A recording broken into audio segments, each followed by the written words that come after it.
Lelaki ini mengambil kepiting tapal di pasir. Dia langsung menyuruh pacarnya untuk mengambilnya. Sedangkan dia dengan bersemangat mengambil kamera untuk mengambil foto. Tetapi baru saja dia akan menekan tombol untuk mengambil gambar. Kepiting tapal itu bergerak dengan cepat. Dia tidak punya waktu untuk bereaksi. Kepiting tapal sudah melompat langsung ke wajahnya. Mulai melahap wajahnya. Lalu setumpuk darah menyembur keluar. Melihat dia berjuang dengan rasa sakit, pacarnya berdiri tercengang. Gadis itu segera menemukan sebuah batu seberat sekitar 300 kg. Lalu memukul kepiting tapal dengan keras. Tapi kepiting tapal segera melompat.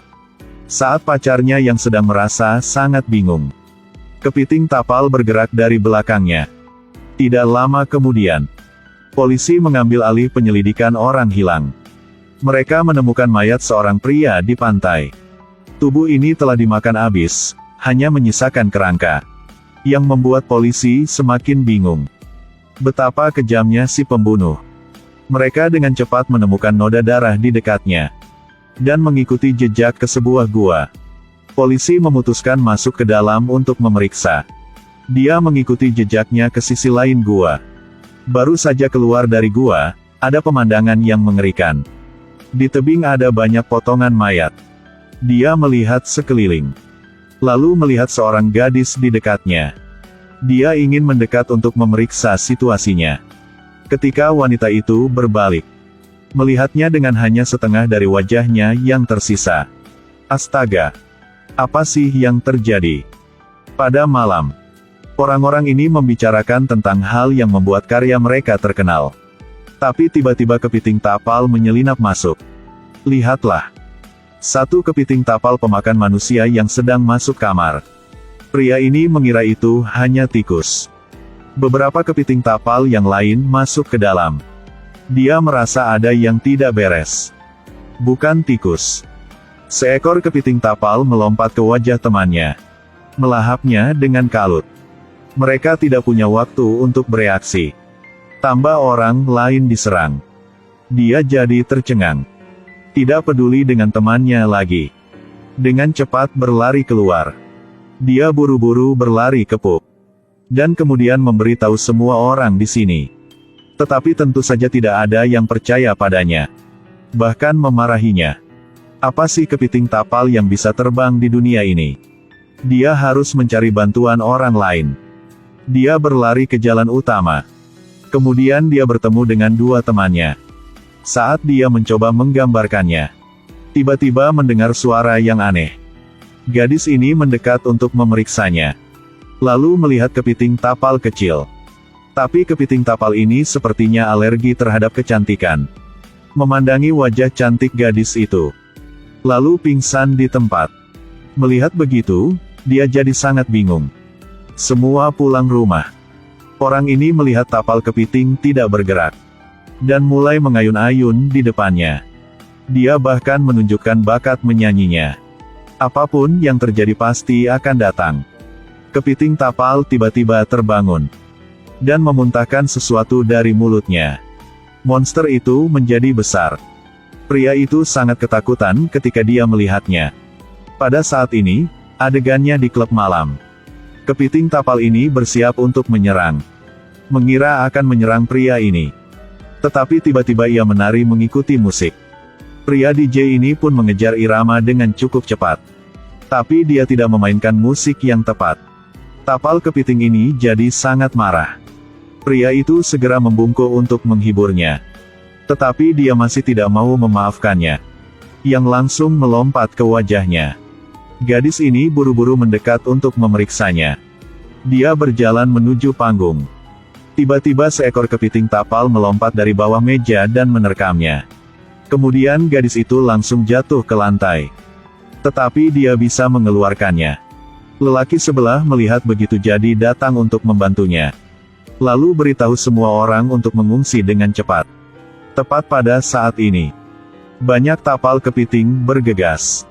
Mereka lapar dan dengan panik bergegas ke klub malam. Semua orang takut dan melarikan diri. Melihat kepiting tapal ini datang ke arahnya. Kali ini langsung menendangnya. Gadis itu melihat pacarnya sangat keren. Tapi beberapa detik kemudian dia jatuh ke tanah. Pada saat genting, gadis itu meraih ekornya. Dia menusuknya dengan tongkat. Pada titik ini tapal kepiting naik ke meja DJ. Dia segera menekan tombol ubah musik. Musik segera berbunyi. Kemudian kedua belah pihak saling menyerang. Pada akhirnya, di bawah serangan tanpa henti, para kepiting tapal itu tewas.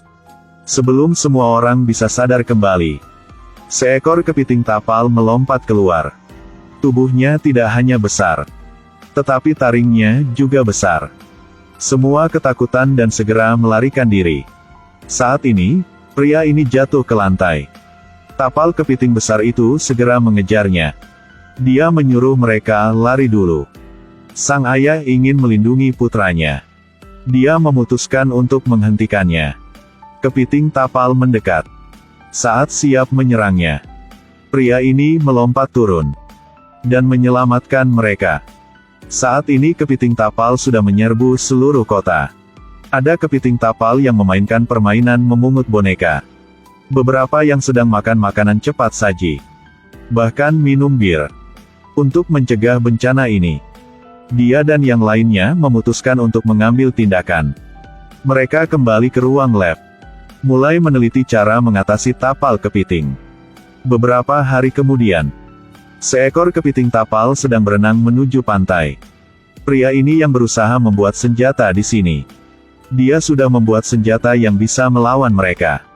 Sebuah robot raksasa. Pada saat monster itu mendarat, dia sudah berada di dalam robot. Mereka dengan cepat saling berhadapan. Dia memukul wajah monster itu terlebih dahulu. Tapi dia tidak lemah juga. Lengannya menyerang tubuh robotnya. Dia berdiri dan melakukan serangan balik. Bersiap untuk menyerang selanjutnya. Tapi lengannya sudah diserang olehnya. Dia berusaha melawan tetapi tidak berhasil. Pada akhirnya, lengannya dipotong olehnya. Monster terus menyerang. Pada saat kritis, dia mengeluarkan pedang sepanjang 50 meter. Lalu memotong cakar monster itu. Namun dia sama sekali tidak terluka. Bahkan menggunakan cakarnya yang patah sebagai senjata. Lalu memukul robotnya. Saat dia siap mati, dia melepaskan ultimate-nya, yang mengarahkan langsung ke monster itu dan menembakkan cahaya. Cahaya menembus tubuh monster itu. Dia langsung jatuh di tempat. Begitu perang sudah berakhir. Film berakhir di sini. Terima kasih telah menonton. Jika menurut Anda menarik, jangan lupa untuk menyukai saluran untuk mendukungnya. Sampai jumpa di film-film berikutnya.